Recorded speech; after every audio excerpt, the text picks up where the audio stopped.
Shalom, amados, continuamos con las enseñanzas, las meditaciones acerca de ese pueblo de Israel que ha sido llamado a ser bendición para todas las naciones de la tierra, que es un instrumento de shalom y de bien en manos de Yahweh para bendecir a todas las familias de la tierra.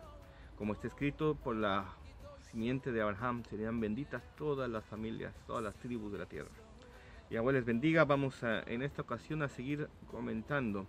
En la anterior enseñanza hablábamos de cómo la casa de Israel, la casa de Judá, se separaron. Uno fue enviado a todas las naciones, mezclando la sangre de Abraham con la sangre de todas las naciones.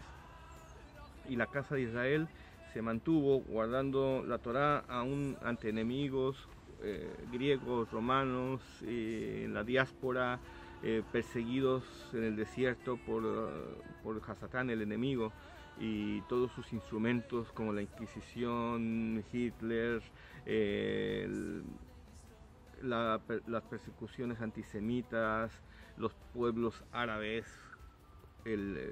por medio de ese Islam, por medio del Alá, porque dice el profeta Daniel cuando él hace confesión en el capítulo 9 y dice, tuya es la gloria y nuestra la confusión de rostro, porque nosotros y nuestros príncipes, nuestros sacerdotes no te obedecieron, no oyeron tu Torah, y hemos desobedecido y hemos transgredido tu Torah y hemos hecho lo malo ante tus ojos. Dice, por tanto, la maldición de la que habló Moshe en la Torah ha venido sobre nosotros. Cuando dice habla de la maldición, en hebreo es Ha-Alá, el Alá. El Alá ha venido sobre nosotros por nuestra desobediencia. Y vemos, mis hermanos, que el Islam ha sido un instrumento de maldición, un instrumento en manos del enemigo, de Satanás, para perseguir a su pueblo Israel. Cuando Israel se constituyó como nación en el 48, en mayo del 48, las naciones árabes se aliaron y maquinaron juntas contra Israel, el ungido de Yahweh, y dijeron, vayamos y pateémoslo hasta tirarlos al mar y hagamos desaparecer el nombre de Israel de sobre la faz de la tierra. Y trataron de hacerlo, mis hermanos. Yahweh les dio la victoria al pueblo de Israel y luchó por ellos, de tal manera que no solamente venció a sus enemigos, sino que también recuperaron aún más territorio del que la ONU les había conseguido. Entonces vemos que eso fue un punto importante. Ahora, otro punto importante, mis hermanos, ha sido que la casa de Israel, mientras la casa de Judá ha estado luchando por su vida y por mantener su sitio en Eretz Israel, la casa de Israel, a través de organizaciones cristianas, aún sin saberlo, a través de las oraciones de los cristianos, principalmente evangélicos, que la casa de Israel en las naciones, a través de gobernantes e instrumentos en manos de Yahweh, instrumentos escogidos, han bendecido a la casa de Judá, a los judíos, han ofrendado para bendecir a los judíos, han orado por los judíos, han clamado al cielo por los judíos, han arropado, sabiendo que son un pueblo amado por Yahweh, pueblo escogido, nación santa, real sacerdocio. Y aún sin saberlo, esa casa de Israel que está dispersa entre las naciones, que como dice el profeta Ezequiel, llegaba un momento en que dicen, nuestra esperanza ha sido perdida, estamos muertos, somos como huesos secos. En la siguiente enseñanza vamos a hablar de esa valle de los huesos secos y el propósito de Yahweh para las dos casas. A pesar de eso, ha habido algo en nuestro interior que nos ha movido a bendecir a Israel, a buscar al Elohim de Israel, y a través del Mashiach de Israel, de Yeshua, sea con el nombre pagano que le han puesto de griego, con todo lo desvirtuado que está el cristianismo, como sea, pero hemos podido llegar al conocimiento de nuestras raíces en el pueblo de Israel y del Elohim de Israel, que nos ha llamado a su gloria,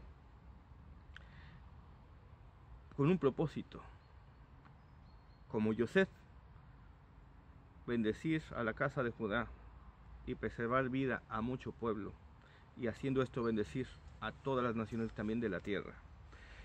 En esta ocasión le invito, mis hermanos, a que podamos leer al profeta Yirmeyá nuevamente, Jeremías. Voy a leer el capítulo 50, del verso 4 al verso 8, y dice: en esos días, en el Aharit Hayamim, en ese tiempo, dice Yahweh, cuando digo Aharit Hayamim me refiero al final de los tiempos, los hijos de Israel vendrán junto con los hijos de Judá, la casa de Israel vendrá con la casa de Judá. Ellos sollozarán mientras van de camino buscando a Yahweh, su Elohim. Preguntarán por el camino a Sión. Con esta dirección se volverán sus rostros.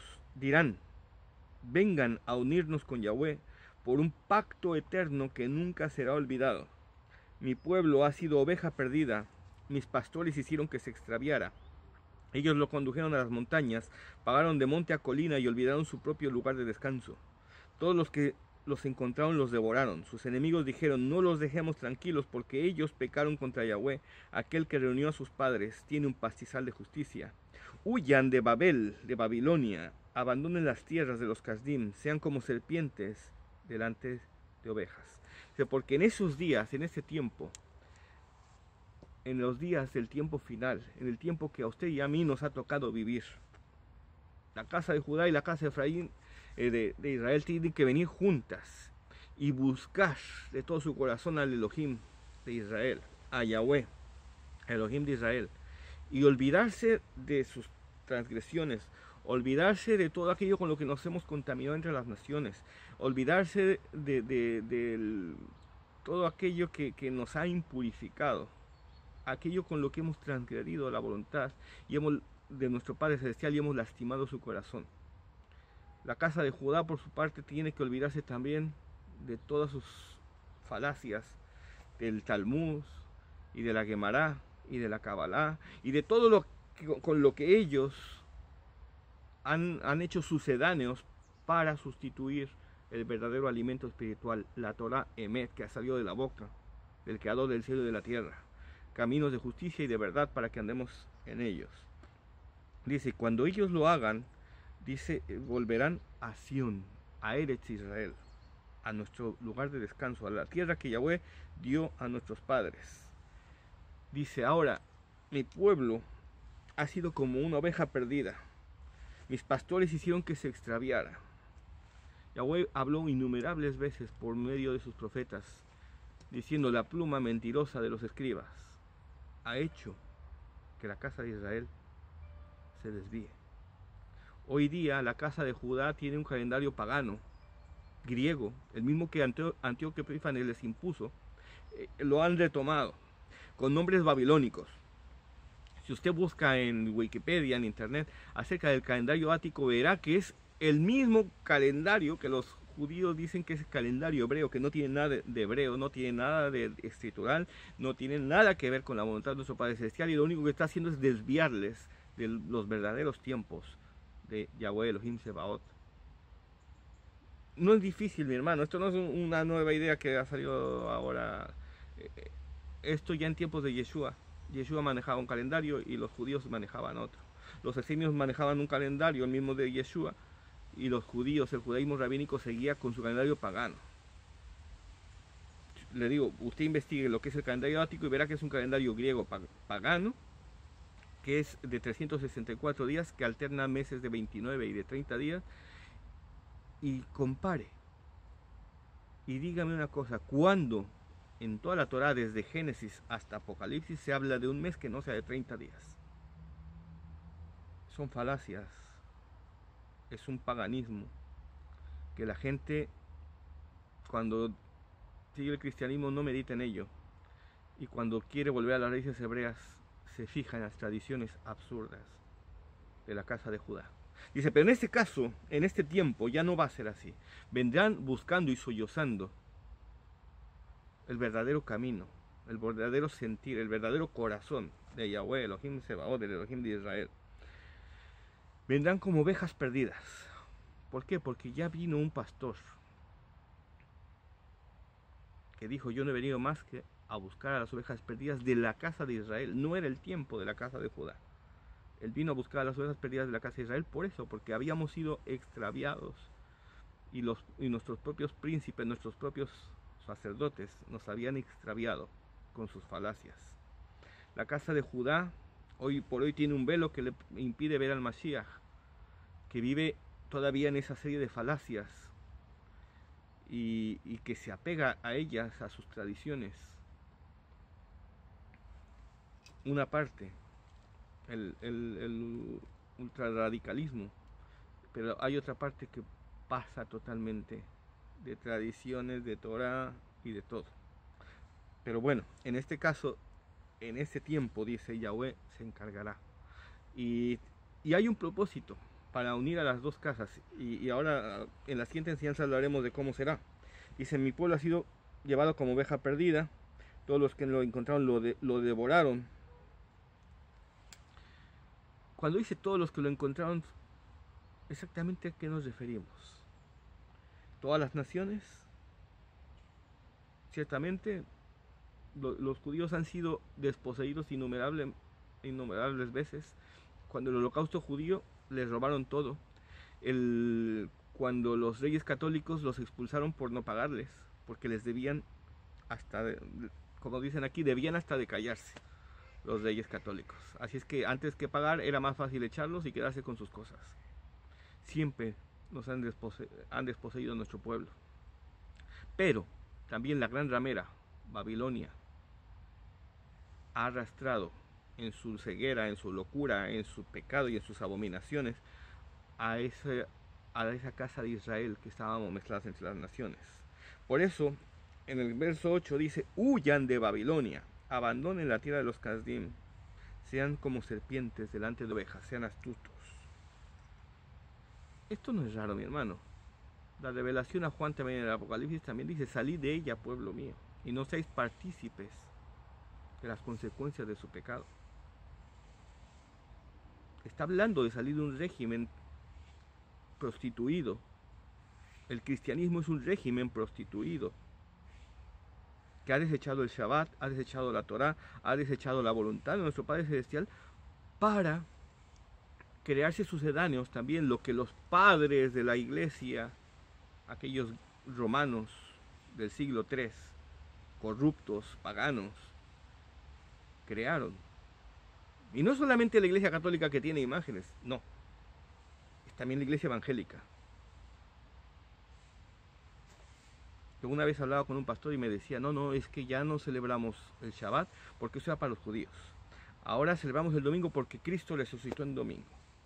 Y porque además, y me citó 2 versos del capítulo de los Hechos, del libro de los Hechos, perdón.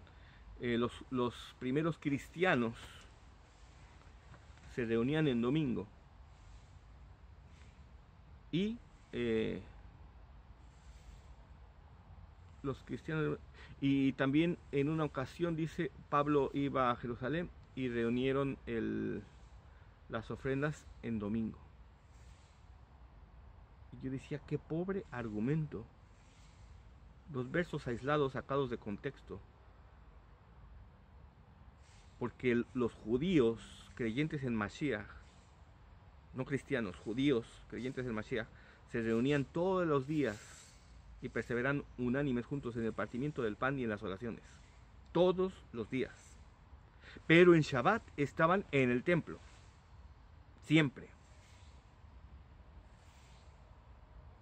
Yo decía: qué pobre argumento. Cambiar la gloria de Yahweh por la gloria de los hombres. Con un argumento tan frágil y tan pobre. Desoyendo lo que salió de la boca mismo del Eterno, del Creador del cielo y tierra, por doctrinillas de hombres manipuladas que no se sustentan por sí mismas. Y una serie de barbaridades que también se enseñan acerca de profecías, acerca de falsa prosperidad, acerca de teologías erróneas, teologías de la sustitución, donde ya los judíos han sido desechados por Cristo y ahora la protagonista es la iglesia, es a quien viene a buscar el Mesías, el Cristo, una esposa pura y sin mancha. Yo digo, ¿qué esposa tan pura y sin mancha cuando realmente se parece más a Babilonia? La gente que está ahí se parece más a la gran prostituta que a la santidad de Yahweh. La santidad expresada en la Torah. Mis hermanos, en la siguiente enseñanza quiero hablar también acerca de las dos casas. ¿Cuál es el propósito de Yahweh? Y por qué sabemos que nos dividió para preservar la vida y para hacer bendición a las naciones, pero también la unificación de Israel será la mayor bendición que la humanidad puede experimentar. Que Yahweh les bendiga. Shalom.